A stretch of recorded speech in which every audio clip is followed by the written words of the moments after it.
Magic came out in 1993, back when I was like 10 years old or something.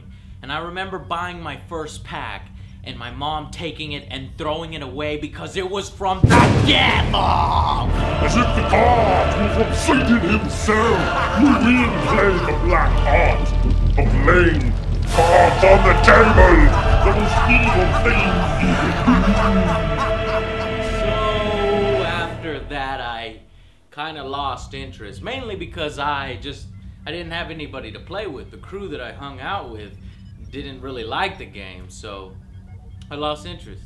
Since then, other card games came and went, but I'm happy to know that Magic the Gathering has stood the test of time. And now Magic the Gathering is being released on Xbox Live, which gave me the chance to try this bitch out again. Magic the Gathering, the Duel of the Planeswalkers, is really a faithful recreation of the tabletop game, which was why I was excited to play the game again. I had forgotten most all of the rules except for tapping. And by the way, isn't it bullshit that they copyrighted the name tapping? Fuckers.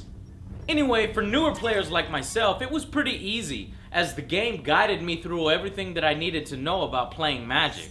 Hell, there's even a mentoring mode where you can find other people who are willing to teach your sorry ass the game. Magic is obviously about two magic users that spawn creatures and attack each other. You each have 20 hit points, and once your hit points go down to 0, you've lost the game. It's pretty simple, actually.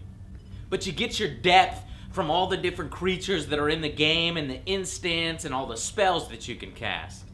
Now, there's no in-game character models. Instead, you get these like attack animations that represent what it would look like a little bite mark, or flame shot at you, and things like that. And for me, that works.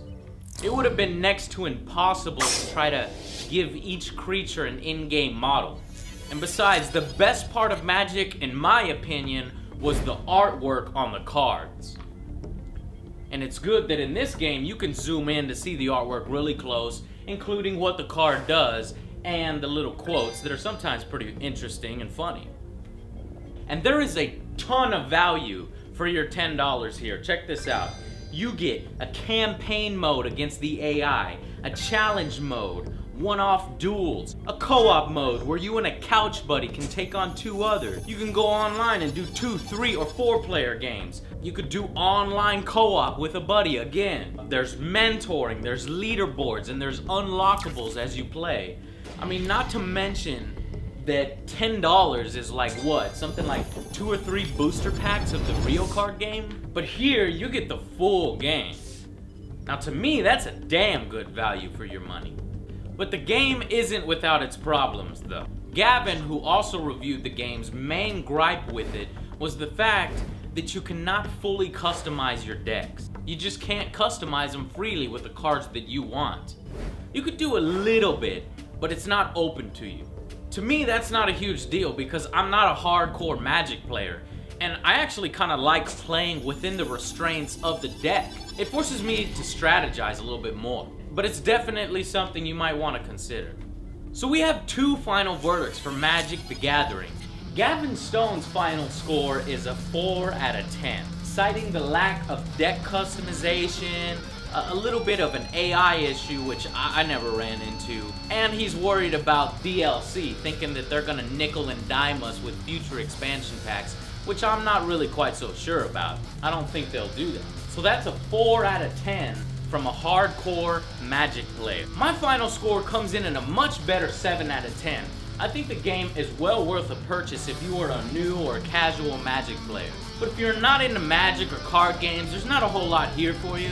You're probably gonna miss the fact that there's no in-game character models that fight each other, or the little bit slower paced play. But by now you should already know if you like Magic or not. And if you do like card games, download the demo at least. That's Joe's order. So we got below average for the hardcore Magic users, and we got above average for the new and casual Magic players. The combined score of a 4 out of 10 and a 7 out of 10 would probably be like a 5.5. But since decimal points are for pussies that can't make up their minds, I'm gonna rate this game 6 out of 10. That's because it's a little closer to my rating, and I'm a little more badass than Gavin Stone is anyway. I heard that. Well, that's it for our quick review of Magic the Gathering, the game that's Born from hell to warp your little children's minds.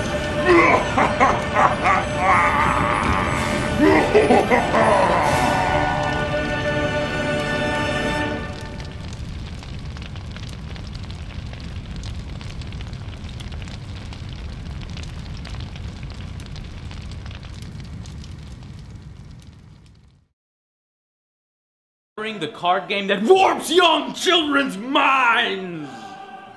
As if the cards spawned from Satan himself, you will play the black art of laying cards on the table. The most evil thing children can do.